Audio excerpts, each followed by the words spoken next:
What's up, guys? Today we're exploring another video of Whatifalthist 10 taboo questions about history and society. Okay, I want to see how taboo he's going to get because I feel like taboo in YouTube terms is not very taboo at all. So I want to see how much of his hot takes we can handle.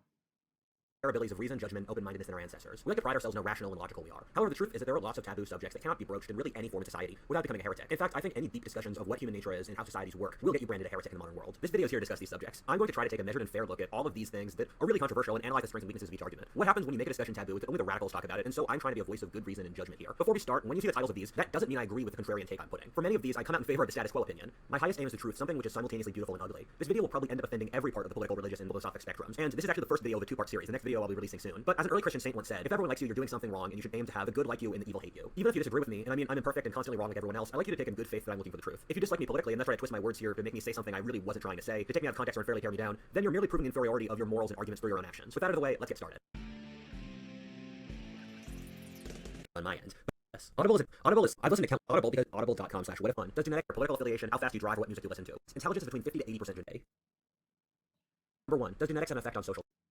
Wow, number one, just genetics have an effect on social class. We're getting spicy right off the bat. I'm going to say it does because, genetics, first of all, it determines your looks, right? It determines how, your aptitude, mental aptitude. Einstein was born a genius, right? He was not, there's this myth that he was, this dumb kid, and then because of sheer hard work, he became smart. No, if you look at his grades from his high school and his college, he was really great in physics and math. He just sucked at languages like French. Class. Let me bring out this key fact. Intelligence is between 50 to 80% genetic. Surprisingly, genetics has a significant effect on basically every part of your life, whether your political affiliation, how fast you drive, what music you listen to. This isn't controversial, and all of modern scientists agree with it. The large heritability of intelligence is something that holds very powerfully across many studies. These studies come from identical twins raised in different families, normally of different social class, different region, etc. Large parts of society hold it as a religious truth that modern Western countries are inherently brutally oppressive and unfair, but this isn't held up by We had to discuss his word wall again. Children who grow up poor with high IQ have a decently high. How much does decently high chance play here?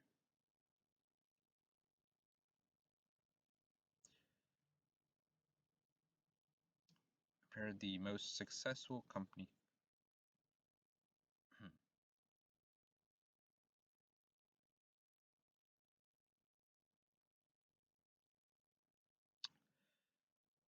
Okay, so he definitely thinks that for number 2, he thinks that Jews and Asians are rich because of genetics. I don't think that's quite the case, at least in the case of Asians, because Asians prioritize hard work, and what the sample that you get in America is not going to be, it's just a very select sample, right? Because it's very hard for Indians and Chinese to immigrate to America because of their population size, and the visa system is based on population size. So I think, okay, Jews, they do tend to be smarter than average because if you look at the Nobel Prizes in science, they got extremely high levels of Nobel prizes. However, Asians, while they do, tend to be hardworking, I can't say they tend to be, genetically imbued for intelligence. Demographic data. Looking at social science data, we also know that modern Western societies are relatively meritocratic, and we're much more so if you look back a couple decades ago. Modern America is not a society run by old money wasps. You also have to keep in mind that in modern Western countries, the main road to wealth and influence is good grades and passing tests. That's basically creating a selection pressure for intelligence. The few studies on this taboo subject, which I don't fully trust, bear the evidence out for genetics and class very well. With all this going on, we have to assume there is a big genetic component to social class in meritocratic nations. There's a lot of confounding variables, kind of like a chicken and egg phenomenon, where the upper classes get more opportunities to study and test better. At the same time, I don't fully trust IQ and test scores as a metric. Everything here is so devilishly complicated. I just want to put this out here. I would never try to structure society around genetics. For almost all of history, people assumed the upper classes were genetically superior, but due to the decadence of growing up wealthy in a society where everyone assumed they were superior, whenever they were in competition with the middle classes, they lost. At the same time, barbarians, often led by genius commanders, would continue to destroy decadent, educated civilizations. I also think viewing the world through IQ is dumb. You just can't take a single metric and establish a person's worth around it. I think going back to the way that almost all of history was, of treating the rich as some superior state of being is evil, and I think making social policy around the upper classes being smarter won't work. I mean, I think the fact historically that meritocratic militaries have almost always beaten non-meritocratic militaries means that the force of the lower social classes moving upwards through their own talent is far more powerful than the heredity of the pre-existing social elite maintaining itself. There's no way IQ isn't measuring something real and important, but I don't think it's fully Gains in mean intelligence. Oh no, Africa looking a little sus there. intelligence. Just as historic examples go, there's no way that people are 40% smarter than they were in 1910, which is what IQ would suggest, given that the language used in presidential debates was at an 11th grade reading level in 1910, and now it's at a 4th grade one. And educated people are expected to leave high school knowing 3 languages at the start of the 20th century. Likewise, anyone who's been to the third world knows that people there aren't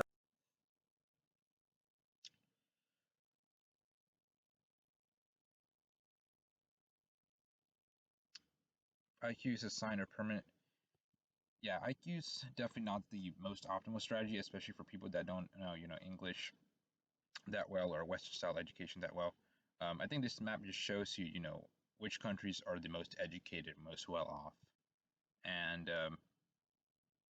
yeah, I think the only main divergence is, of course, China, because China is, by far has millions and millions of poor people. So I think that's like the main outlier. All the other ones kind of fall in trend with socioeconomic realities.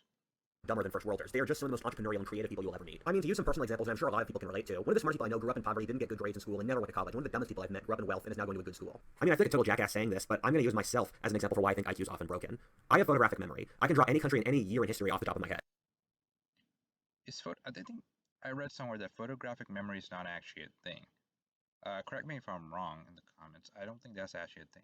I write these videos off the top of my head. I'm easily in the 99th percentile in how much I read, and I dropped out of school when I was 19 because I was already running a successful business. And I'm about to have my 21st birthday, but from a statistical perspective, I have lower than average IQ, I didn't get good grades in school, and I didn't test well on the SAT. At the same time, IQ is one of the most verified and best studied things in modern science, and we know it does measure something really important, we're just not entirely sure what. Number 2, is Western philosophy a dead end? Oh well, that was a whopper right off the bat. Genetics definitely plays a large role in how successful you can be, but I think its role is overstated.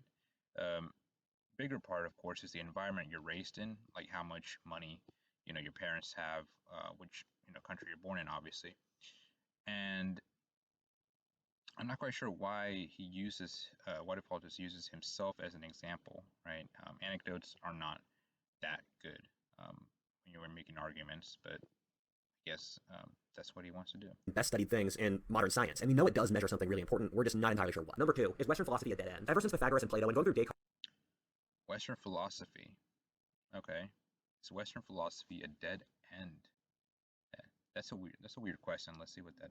and with postmodernism today, philosophy has kept on trying to get itself into arguing that the world exists. Am I the only person who finds this completely absurd? The world clearly exists, and if your philosophy doesn't line up with the world existing as its first point, your philosophy is wrong. Honestly, histories of Western philosophy often feel to me like gossip columns for nerds. This intellectual said these things had negligible connection to the real world and then died, then this person commented and bickered back at them. I know what I said is extremely simplistic and kind of offensive in how much it is, but I think there is a point there, in that I have a couple problems with the trajectory of Western philosophy I need to break down quickly. First, the Greeks believed logic to be superior in the outside world. This has resulted in lots of logical rabbit holes that have been disproven by Um. Hmm. So I feel like Waterfall gets something mixed up. Philosophy used to refer to everything, right? Scientists used to be called philosophers because there was no such thing as modern science 2,500 years ago. Modern science happened, 500 years ago in Europe. After that, is where you got things like a scientist. Even, um, Isaac Newton, I think, was called an alchemist, right? He was not called a scientist. Um, but yeah, this is I think he's extrapolating the term philosophy from ancient Greece, and I'm not quite sure what he's doing here. modern science and just testing the goddamn thing. The problem with Western philosophy has been that it puts logical argument above experience, but no one checks to see if the assumptions that go into the creation of that argument are even correct. Like almost all moral philosophy now starts with the assumption that harm is the worst possible thing that can happen morally, an argument that when it boils down to is fundamentally irrational. Almost all leftist philosophy starts with the argument that humans are inherently perfectible and improve morally with education, which again operates on faulty premises. We now start with the premise that everything can't be objectively proved. Leftist philosophy starts with the What in the world is he saying? So he's saying that Nazi Germany was the best educated nation in the world. Um,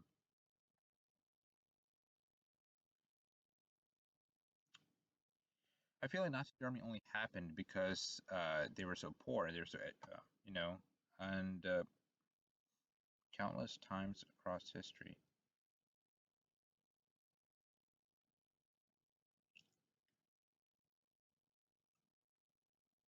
Hmm. This is a weird take, but I'll let him be for now. Argument that humans are inherently perfectible and improve morally with education, which again operates on faulty premises. We now start with the premise that everything can't be objectively proven doesn't exist, which then results in weird intellectual rabbit holes totally removed from how we actually live in the real world. Like saying good and evil doesn't exist, which basically argues that Santa Claus and Hitler are at the same moral level, which is not a useful prism through which to act in the world. Western philosophy is obsessed with forming a logical premise and encapsulating the whole world inside of it, but that's too primitive a view of the world. This premise then purposely ignores any information that disagrees with it, which is like the opposite of the scientific method. Look at postmodernism, which says all social relationships relate to power, and then says anyone who disagrees with it is just a tool of the oppressive powerful. Western philosophy always survives since the vast majority of the citizens in Western countries are Christian. An emotional See, I knew Waterfall just had some right-leaning tendencies. He drops these subtle, cues here and there. But yeah, I don't think anybody in the real world actually thinks like this. This is like solely people on the internet that straw horse this. Humble philosophy that's counterbalanced the hubris of Western philosophy. Whenever philosophy is given full reign without religion, it results in the deaths of millions as philosophers try to build utopias. Ideologies are philosophies trying to take the place of religions. The philosopher mocks religion as outdated and then builds an entire theory of life around capital, communes, the nation, or social justice, and then adds an ism. With a worldview that simple and easy, the junk food of religions, it attracts religion as outdated and then What is this map? Like, what is this supposed to tell us? I don't quite understand. Um, I guess it's fantasy map because I have no idea like what it's supposed to tell us, like what time period it's from. Um, builds an entire theory of life around capital, communes, the nation, or social justice, and then adds an ism. With a worldview that simple and easy, the junk food of religions, it attracts the most unscrupulous and evil who hide behind the easy messaging. When you compare it to Eastern philosophy, which was so successful that it became a religion that totally dominated societies, you see a far more healthy and holistic look, embracing emotion, society, and man's place in the universe. Compared to Hinduism and Buddhism, Foucault and Schopenhauer, intellectual masturbation. Also, I know I'm not being fair to the whole trajectory of Western philosophy here. What I'm really talking about is continental philosophy, which tries to build a worldview from logical premises. I place Western philosophy with humility, whether British empiricists who only look at what can be proven scientifically in that situation, Christian philosophers who know how little they are compared to God, and science, which is humility personified, as possibly the greatest contributions to the human race of all time. With the exception of Rousseau and the French Revolution, the Enlightenment, which tried to solve problems in the real world rather than building an entire worldview from a single precept, thus sparked the greatest era of progress in all of history, and was part of that tradition. Western philosophy, when paired with humility, which normally came either directly or indirectly from Christianity, accomplished some of the greatest good of all time by creating a duality between humility and hubris. But at the same time, by itself, Western philosophy has done some of the greatest evils in all of history. Number 3, what were the negative effects of women entering the workforce? now we're getting spicy. Negative effects of women entering the workforce. Okay, I'm gonna predict that he's gonna tell us that wages have declined, or that now children are being raised by child care specialists instead of their parents, by their moms, and that's gonna have an impact on them. I agree with him, and let's see what he talks about here. God, I hope this one doesn't get me killed, but it's kind of shocking that one of the biggest cultural shifts of all time, or women's mass entrance into a male-dominated workforce, cannot be commented upon in society. To do an objective analysis of the pros and cons will end your career. However, realistically, anything on this scale that happens this quickly, with the internet being a great example, will cause certain problems. Before we get started, I do want to say that if you look at balance sheet, in my opinion, women's entrance into the workforce was positive, but I would have preferred a slower and more recent process. And I'm not saying we should have stuck with the old housewife system either, because due to changes such as the shrinking size in the family, where in 1800 your average family would have had 8 kids, and in 1950 you're at 2.5, as well as labor-saving devices like the washing machine, and later the pill, it just wasn't working. And if you look at the culture at the time, it seems like many housewives were just bored to death and not that happy, and so you had to see a change, and it doesn't surprise me you went for a radical one. And I mean, the fact that women themselves made the decision to enter the workforce as quickly as they did means something was broken in the previous system. Women's entrance into the workforce allowed them a greater degree of freedom than any era in history, but I still think it's important to look at the negatives. One of the big ones is depreciation in wages. By far the biggest factor in depreciating wages over the last 50 years, far beyond immigration, globalization, or any other factor, is women entering the workforce at higher rates, simply since there are so many women. People often don't think about how back in the 80s Is this actually true? Like, is the decreasing wages because of women entering the workforce, or is it because, um, employers realized that they could get away with paying their employees less? I'm not quite sure if this is primarily due to women. Look, I'm not an economist. I'm not going to like speak with any certainty on this, but I feel like um, it may have something to do with trickle down economics. I'm not quite sure.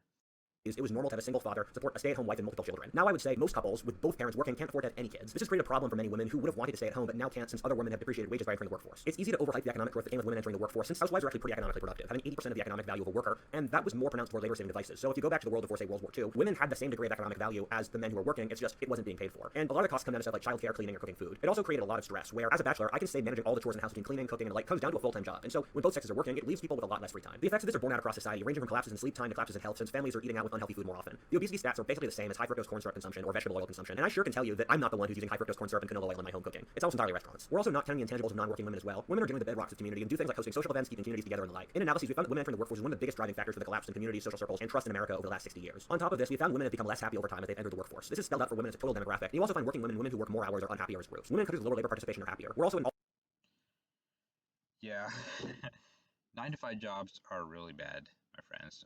They're really bad for your mental health. Um, I guess women didn't really want to work; they just wanted to have the ability to work, and um, work is degrading to the mind for anyone.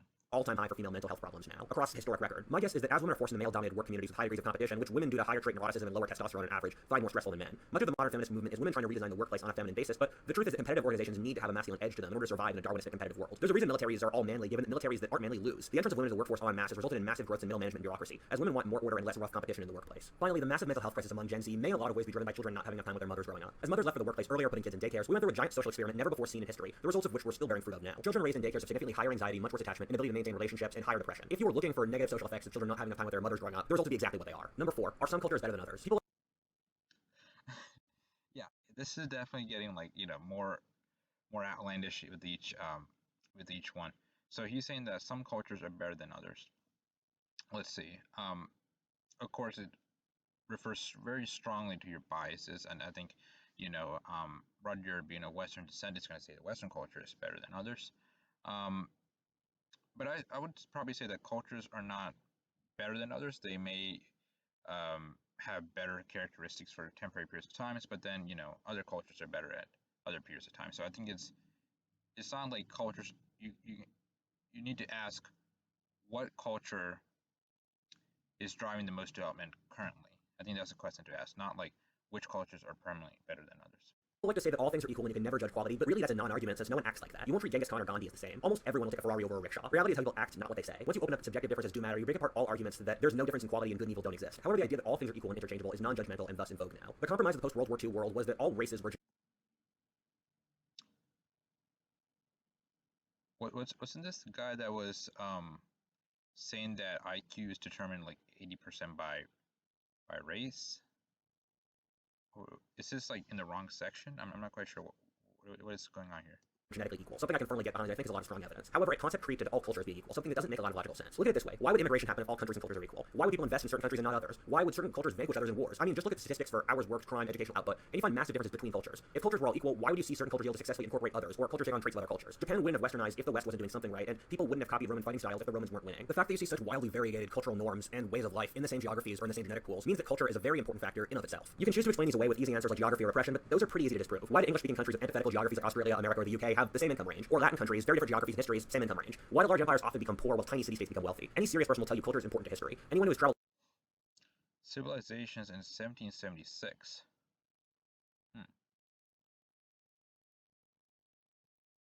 Interesting. will tell you that culture changes how people think. There are 3 broad motivating factors for culture: guilt, shame, and fear that control almost every aspect of how people think in a society and how a society develops. In fact, you can see testable differences in how people from different cultures think in psychological surveys and what parts of their brains over or underdeveloped. The idea that no cultures are better than others is really a faith-based argument to not judge and treat all cultures with decency and respect, which I understand and support. I will not adopt the customs of pygmy tribes in the Congo in my daily life, but I think they have a God-given right to practice them themselves and should be protected from exploitation. If I were to visit them, I would learn about their culture, partake in it, and respect and enjoy it. I think copying Peru's economic system is really dumb, but Peru is one of my favorite places to live in the world. The people are amazing, the food is incredible, and it's a really pleasant country in a lot of ways. Like with IQ, I would say you really shouldn't compare cultures by metrics. One of the biggest things that's made societies weak across history is arrogance and underestimating supposedly lesser peoples and not taking from them. There's no way you can possibly measure the infinite variables that make a culture, so don't try. View them as people or how you view a friend, as an individual with his own strengths and weaknesses. As an example, one of my best friends is an Afghan, and although Afghanistan is a country that's not doing so great right now, there's not a lot to emulate from it, I have great admiration for their culture. They have a long and beautiful and proud history as an Afghan. Well, what is he talking about in this word wall? And okay, so nations can become decadent. Some people have certain predisposition for aggression, etc.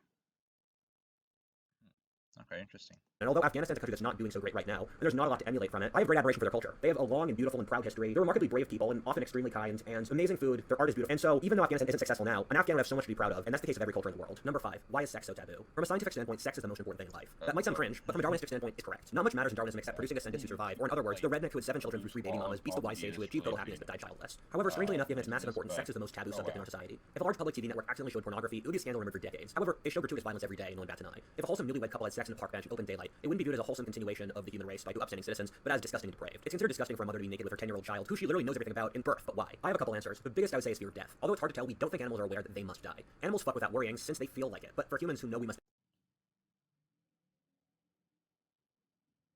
Yeah, obviously, death is the main driver of humanity. I like to think of this.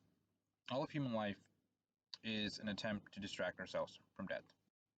Right? Imagine this. You watching this video, me making this video, us contemplating these things, us going to our work, feeding ourselves, etc. It's all to stay off death or to distract ourselves mentally from death. die, and having left metaphorical Eden, we often try to push ourselves away from animals as much as possible. Thus, controlling sex makes us feel like we're not just those base things that fucking die and repeat. We have meaning and value. The second simply is how important sex is. The most important things in society often become taboo. In many countries, talking about money is taboo. In the multi-religious and multi-ethnic modern America, talking about ethnicity and religion is. If a topic is super important, it becomes impossible to talk about it with evoking immense emotion and envy. The reason people don't immediately share their incomes is that it's such a massive driver of envy. In a society where sex is as unequally distributed as in our modern one, envy and the fear of it is a massive factor. A third being how sex has changed over the last 100 years, and society really hasn't caught up. Before World War I, unprotected sex brought a massive risk of STDs, and especially syphilis. Syphilis, for those that don't know, is a disease that literally causes you to go insane and then die, caused largely by promiscuous sex. Thus, societies across Eurasia became deeply invested in controlling sex. Oh wow. So his theory is that all of these customs are to prevent, you know, promiscuous women. Hmm, that could be. It's an interesting theory. I never thought of it that way, but yeah. And keeping it inside marriage after 1500 or the arrival of syphilis in order to keep syphilis from spreading, which seemed like a literal verdict from God that sex, and especially promiscuous sex, was bad. A cultural trend that ended up with showing titties being worse on TV than a serial killer mauling people dates back to syphilis. The Middle Ages, and in some ways, the early year, or how in ancient Sumer there'd be temple prostitutes who would have. Yeah, I feel like our concept of sex really depends on the time period. We enter periods of utter openness, and then we enter periods of utter conservatism, as you see in the Victorian era. Now we're coming back a little bit out of it, but we're still fairly tempered. I think it has a lot to do with the fact that um, sex isn't really necessary to the continuation of the human race, right? We have more than enough people, and I think a prime objective now is for people to not have it as much, right? Or to not have it with the intention of having children. So that divorced aspect of, sex and reproduction, I think really plays into the role of why it's not as openly discussed. More people are doing it for pleasure than for, actual needs, as they used to do it in these olden days when, every man counted, every child, every baby counted, and it was utterly important to preserve, your lineage. Sacred sex basically to honor the gods, or how in a lot of the ancient world, alongside modern Southeast Asia, people would literally worship penises for religious reasons. And these customs went away for a bunch of complicated reasons relating to the Axial Age. Social norms like this were gradually removed due to syphilis, but also since most of our quote-unquote traditional norms come from the urban middle classes of the 18th and 19th centuries, and they viewed as productive sex as possible as a way of removing themselves from the lower classes in the viscerally disgusting and filthy nature of the cities they lived in. However, the big question to consider is what sexual norms do we want? Even if we have the pill, our psychology and nature has hundreds of millions of pre-pill biological wiring, and so what's the healthiest and most human way to have sex? It's not free love. I myself am not a fuckboy, but most of my friends are, and after a certain point, every single time it gets meaningless and depressing. Likewise, girls almost always hate hookup culture and feel like they're being used and degraded. The effects of hookup culture due to hypergamy are a tiny group of men who get all the sex. The women. Wow. So I'm gonna try to break down this graph. So I guess he's saying as female attractiveness increases, um, the males basically get none of that, and then as the male attractiveness increases, um, I'm not quite sure what he's saying, but from what I can gather, females have way more advantage than males, and that's correct. Who sleep with those men and never get the relationships most of them want, and most of the men who get no action. This is a repeat of the horrifying sexual dynamics of most of history. This is fulfilling for no one and means there's a lot less total sex since people become cynical and stop trying. Also, remember how important sex is for society, and when it's done wrong, society falls apart time and time again in the historical record. We need to figure out what the value of sex is soon. What is this blue splotch in North America? Is that supposed to be like New Mexico? Is that the Spanish? I'm not quite sure why is there a blue blob there? And then also in Southeast Asia, I'm very curious what civilization was monogamous in 1500 AD. For the safety and survival of our society. Number 6, are we inferior to our ancestors? I remember the first thing that came to my mind when I saw the whole movement to tear down statues and the like was, oh boy, we really do envy our ancestors, don't we? For those who don't know, I made a video. Are we inferior to our ancestors? That's a very curious question. Most people think of themselves, I think, as superior to their ancestors, right? There's a common trope of the caveman or to the dirty farmer, right, from Middle Ages.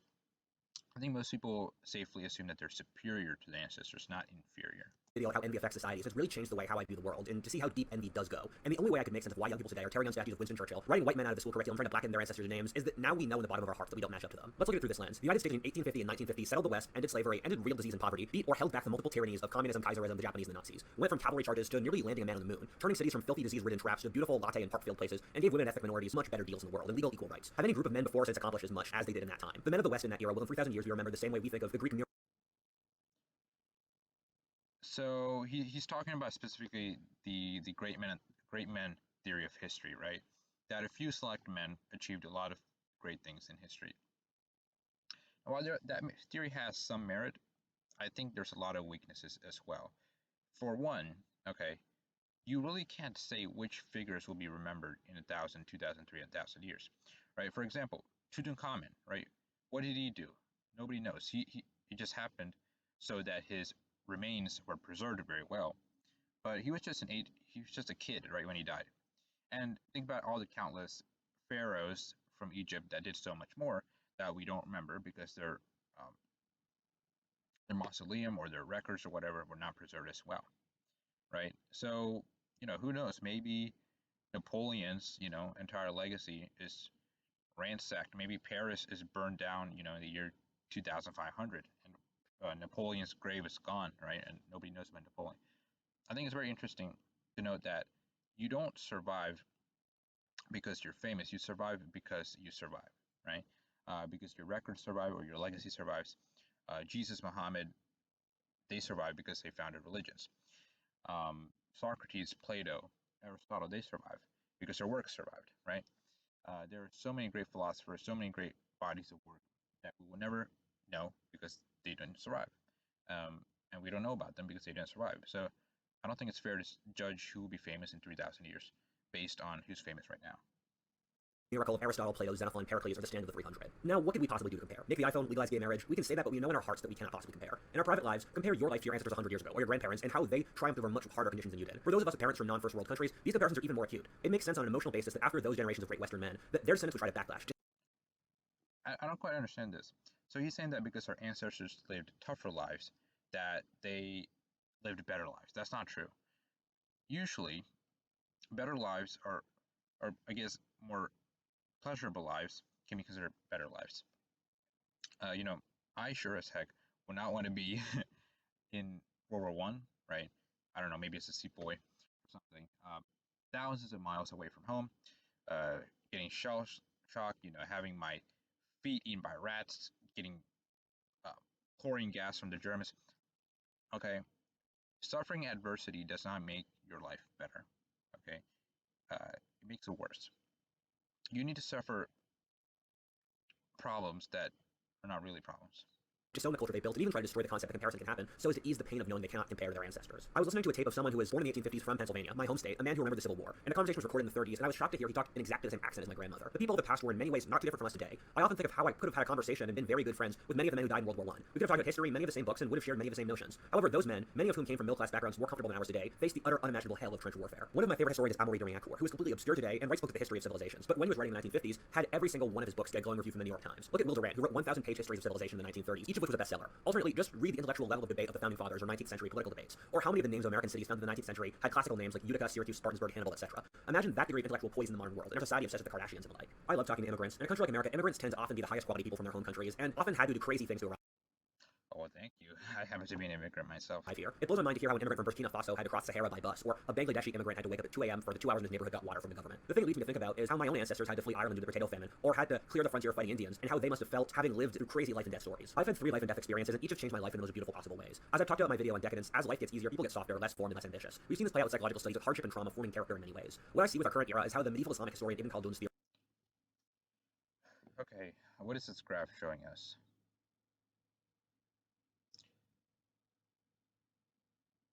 I feel like this is a really bad graph because it is a prime example of why correlation is not the same as causation, right?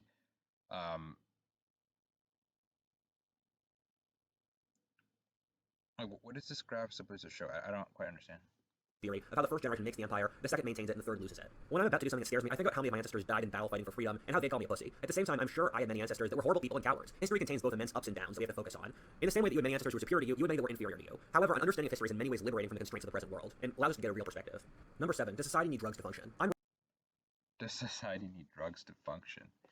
Well, Hitler soldiers certainly needed, method to function. Writing this episode while drinking kratom, a low-level Malaysian and Thai powder that's used by plantation workers to work in the rubber plantations for their 12-plus hour shifts. I honestly drink it as a way to deal with the stress of my life. You might judge me, but briefly make a note on the amount of people who do self-medicate with some kind of substance. Also, remember that most people don't talk about this. I think the majority of people I know do it in some form, with weed being the most common, and alcohol, tobacco, and vape, and the other being other forms. On top of this, look at the prescription drug epidemic, whether through opiates or antidepressants. If we want to expand this definition, practically everyone in our society is addicted to sugar and coffee, and that is the foundation of some of the most integral aspects of our industrial society. I mean, it kind of does make sense. This is an era of history in which most people live objectively hard lives and are incapable of achieving the things that our parents took for granted, like affording to start families, get homes, and the like, alongside with mass political, social, economic, and other problems. That's a hard world to grapple with, a world in many ways out of the hands of control of normal people. If you look across the history of the world, this kind of coping, although it's not great, is very common. Most traditional societies consume a tremendous amount of alcohol, and those that don't find some other substitute like hashish, opium, khat, or kratom. If you look across the history of civilization, no one industrializes without stimulants like caffeine, and beer and other alcohol always come in with civilization. The question I posit is whether civilization requires drugs. My answer is probably yes. I think in a lot of ways civilization differs so much from inherent human nature that we use drugs as a way to basically make up the psychological difference. Remember, we evolved to be hunter-gatherer communities living in tribes, and now we live lonely in hyper-crowded cities, often crowded behind desks our whole day. Even before that, we spent all days toiling in the fields. I often view it like how carriage horses have their eyes covered so that street traffic doesn't panic them. As I sit in my New York City apartment, looking out across the street to a shit ton of other more apartments stacked together like crates, I realize how we humans have constructed the same conditions for ourselves, and drugs are like our blinders. On top of that, when used appropriately, drugs are just fun. Think of how many positive memories are formed with alcohol, or how many times a night out will let out steam from a rough week at work.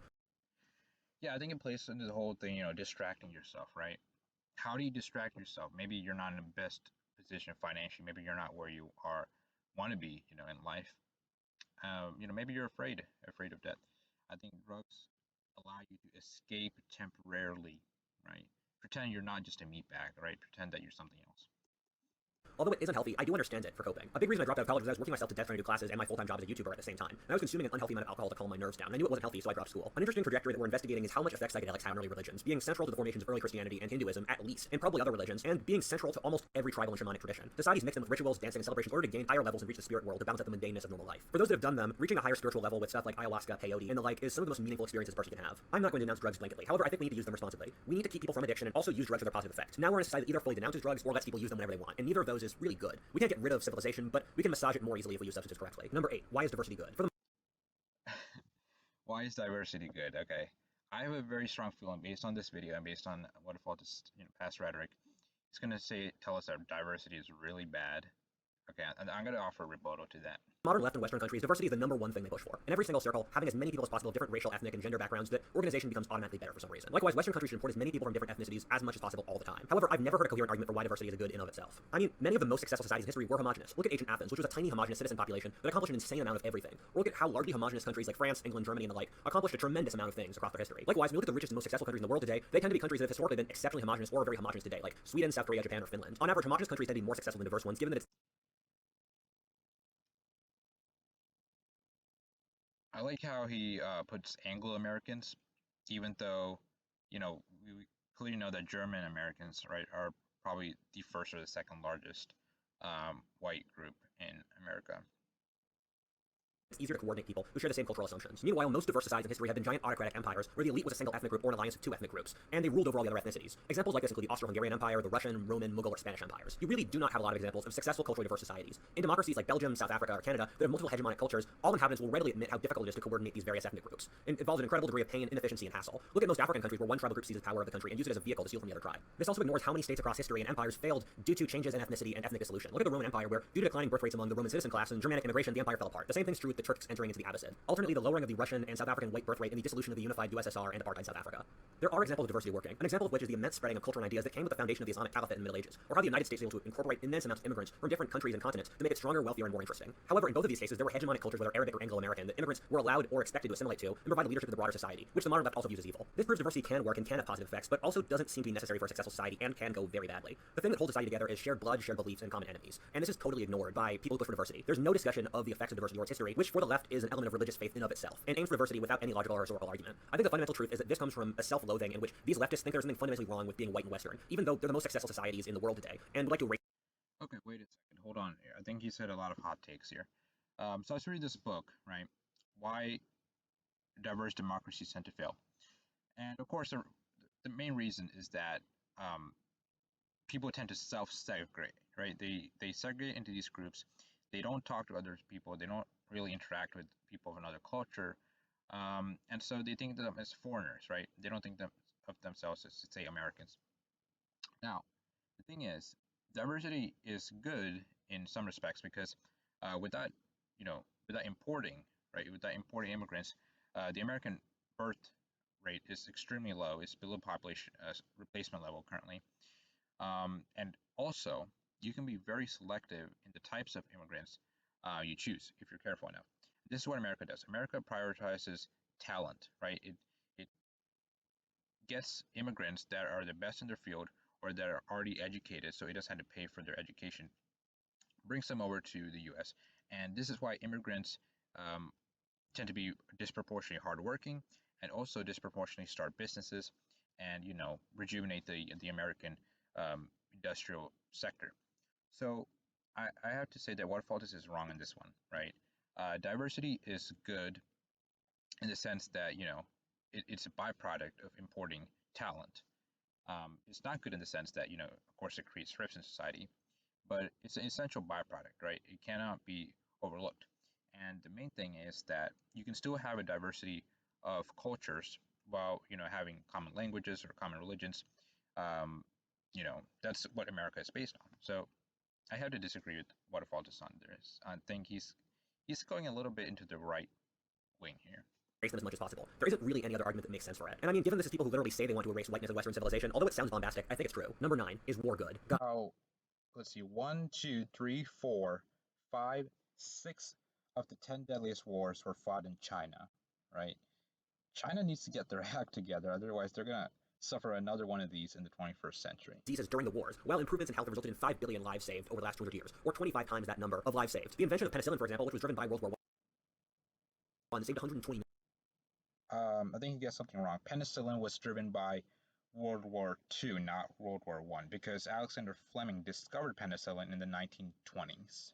million lives, 8 times the death in that war, and twice the casualties of the bloodiest war in all of history, World War II. Likewise, vaccinations were pushed and implemented by societies in order to lower the deaths of disease in armies, which were a majority of deaths in war, have in turn saved hundreds of millions, if not billions of lives. The state exists due to war. Every country in the world exists into a group of... Let's break down this map. So, I agree with his Americas map. I'm not quite sure I agree with Australia and New Zealand. I think he's talking about, Anzac, which was formed to fight the Turks in Gallipoli during World War I. Now, can we say that that was what formed the national identity of Australia and New Zealand? Not really, because Australia gained dominion status, from what I believe, in 1901, right, before World War I even happened. So maybe it strengthened their identity, but they didn't form in response to Turkey, right? They didn't declare independence from Turkey. Unlike these other countries, you can clearly see that they were formed in response to another country invading them. of conquerors decided to subjugate it, or a group of locals teamed up to form a government to hold off invaders. The thing is that the state has greatly increased commerce and safety and general quality of life. If you look at pre-state peoples, you see that 15 to 40% of males died from warfare every generation, and murders and revenge killings were extremely common. However, once you see the state become more powerful, this is a trend we've seen across history multiple times. You see death rates from war collapse to not even being close to pre-state. Wow. So he's saying that parts of Africa did not have any sort of bureaucratic states before 1900. That's quite strange. That's a lot of the map, actually. In North America and Alaska, in the Amazon forests, apparently there was no civilization in many of these areas, according to Whatifalthist. I'm not sure about the historical accuracy of this.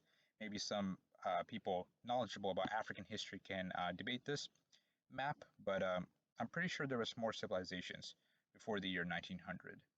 Levels, and murder and violent crime rates collapse. I can't say war is good. War is one of those things that's caused so much unimaginable suffering across history that to say it's positive would be an evil joke to those who have suffered under it. However, since the world's normally paradoxical, war is necessary. It reminds me of a quote I read in a book on the history of disease that said, "You may hate disease, but in the pre-modern world, it's the only reason why people weren't starving all the time." I view war as both a stabilizing and chaotic force in the human condition, much like death that we will never be able to transcend because it is part of the game. War is the main thing that forces societies to be on top of their game, that forces them to excel to their highest levels while also bringing out their greatest barbarity. The reason big wars happen... Yeah, I agree. The reason that wars are so effective in instituting change is because humans thrive on competition, right? The only reason humans went to the moon in the first place, as sad as it sounds, is because the Soviets were in a Cold War with the United States. Without the Soviet Union, look what happens. The United States drastically cuts down on NASA's funding. NASA has been, planning a space mission for the last 50 years, and it's not gone anywhere. And I think it's safe to say, without competition, humans get soft, and the money, instead of going to science or to development, goes into the pockets of politicians, the corrupt elite, and so on. with very shocking regularity is that the history of the world is people constructing things to deal with the chaos of the real world, but those organizations in turn lose touch with the reality they're trying to stop, and then war calls their bluff. War and the Four Horsemen in general are the chaos of the real world, smashing into the often decadent and rotting structures of human frailty. Number 10. How much of society is built around hatred? So we arrive at number 10. How much of the society is driven by envy between the sexes? This is a weird question to ask, but let's see what happens in this. Envy between the sexes. It's interesting to hear both men and women complain about modern dating. It's kind of funny and depressing at the same time. They both think they have the rotten end of the deal. Guys say they don't get any dates and all the girls they meet are psychos, and girls think that all the guys they meet are flaky fuckboys. They don't meet any good men who actually care about them as people. Which brings me to the question, to what degree is this normal and to what degree is our society doing something massively wrong? I like to posit the tension between the sexes as manifest in both positive and negative ways allows the survival and improvement of the human race. For men, the central point is that men are biologically less useful than women, given that a woman's egg is so much more expensive in real terms than a man's sperm, that a single man can bring in 1,000 women, meaning that those 999 men really don't need to be there. But the value of a woman's egg is stable, basically one child a year. However, men coming from this fundamental insecurity have built up a series of methods to compete with each other and also discount this female advantage, which when added together gives men a massive advantage over women. I once told a female friend that testosterone is like a steam kettle that just keeps on pumping the guy with energy until it gets redirected somewhere or the guy goes insane. This is historically accurate in a society in which men aren't married at a young age, universally start a shit ton of wars and have really high crime rates. The brilliant feminist philosopher Camille Paglia once said the reason there isn't a female Mozart is the same if there isn't a female Jack the Ripper, and that testosterone gives men an unforgiving clock in the back of their heads that can either lead them to greatness or evil. The cruelest aspects of toxic masculinity include the Nazis or Imperial Japan, who took aggressive masculinity to an extreme. Alternately, the pathetic machismo of many third world countries in which masculinity involves fighting, drinking, and largely having your wife do the real work and support the kids and put up with your bullshit, thus preventing our societies from growing, or the truly toxic masculinity of enslaving women's personas and sexes for their egos, whether through female genital mutilation, foot binding, keeping women at home all day, or harems. The continuous male drive across history comes from the insecurity of knowing that if things go wrong, they lose the game of life, and weak men turn this into hatred of women. Meanwhile, the female insecurity and envy of men comes from them never building up the competitive advantage men have, given that they just never had to compete as hard. Women don't feel the need to pose as much in the same way as men do to justify their existences. However, at the same time, women feel envy that men build up the main organs of society, whether the military, government, corporation. Wow, so there are apparently no matriarchies in human history. You know, I was under the impression that at least some Native American societies were matriarchal. Or perhaps, maybe that's an invention of modern feminist theory. I'm not quite sure. There are societies where inheritance is measured through the female line, but these ironically have worse women's rights than patrilineal societies. Wow.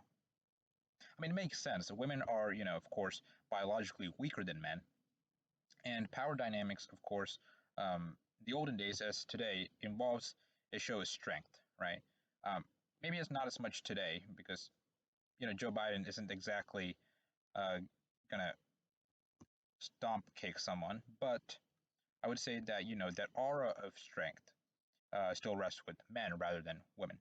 And religions as side effects of their competition, thus giving men massive advantages and turning all societies in the human race into patriarchy, and at the same time, the insecure edge men have from the clock in the back of their heads that is testosterone. Women realize that human society is a patriarchy, but don't have the inclination to build any realistic structures that would replace it. Likely since they never had to form teams to hunt or wage war back in the Stone Age, thus toxic femininity looks like tearing down the organizations that hold society up while focusing on useless minutia which gradually kills the society. This can look like social justice, the witch trials, or the stifling collectivism and family controls of China or India, all of which are women using their social pressures to turn society into madness or for raw social control through petty bullshit. Since men have the physical and social advantage, women have learned to be more socially adept and operate through relational warfare, which in some ways is more dangerous than direct combat since it can't be directly defeated. An example of this is the Me Too movement, in which we're at the point where any man's career can be ruined by any woman saying he sexually harassed her with absolutely no evidence, which anyone would realize would be a horrible way to structure a society. But toxic femininity, basically pushing you have to listen to women all the time with no rational argument behind it, is causing the social pressure which will have and is having horrible effects on society. Due to the differences in strength and aggression between the sexes, direct competition between them is extremely difficult to manage, and means that women can get away with being more provocative than men because society doesn't take them as seriously. Let's just use an example of an intellectual debate where a man and a woman are in a rational debate, and the woman is being extremely provocative. If the man were to counter her in a direct yet rational way, forcing her to pull out her evidence and digging into each of her individual points to a great depth, if the woman breaks into tears, even if the man is doing what he has to do to prove his point logically, the audience will side with the woman. The female response to being held to aggressive male standards and competition is that those standards are inherently toxic and to be removed, but because women have never been expected to be in the I agree. Women actually get a better end of the deal. If you look at the, especially in prison sentences, right? Men almost always get harsher sentences than women. Okay. Yeah, there's that.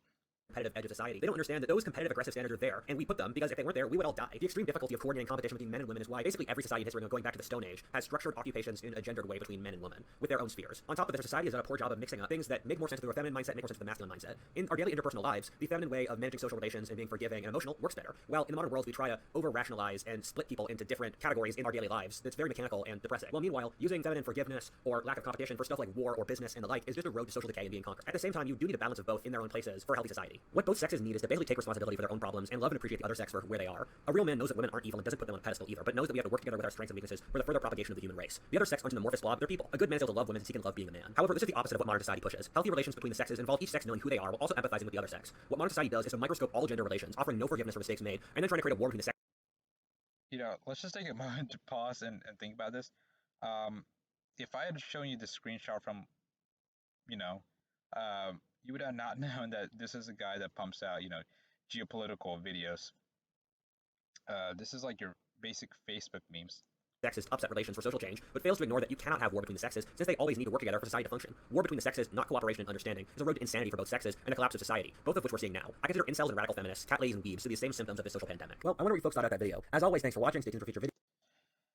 Wow, that was a banger of a video. So I disagree with a few things right off the bat. I think Whatifalthist, thinks that genetics plays too much of a role in IQ. He also, goes on a rant against immigrants, which I don't think is fair.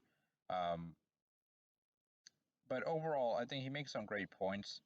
I'm not quite sure that any of them are quite taboo per se. They're just because many of them are very common talking points among conservative YouTubers. But I can appreciate him, being very direct, right? He doesn't pull any punches. He doesn't dance around things. He puts his perspectives out there, and I think that shows a level of bravery and should be commended. Now, the only issue is, of course, he tries to, extrapolate a lot of trends from history that I don't necessarily think fit his theories quite well. But it's a entertaining video. I wouldn't say it's a very educational video, but it's definitely an entertaining video, and that's my review. So anyway, take care. Thanks for watching, and make sure to subscribe. I'll see you next time.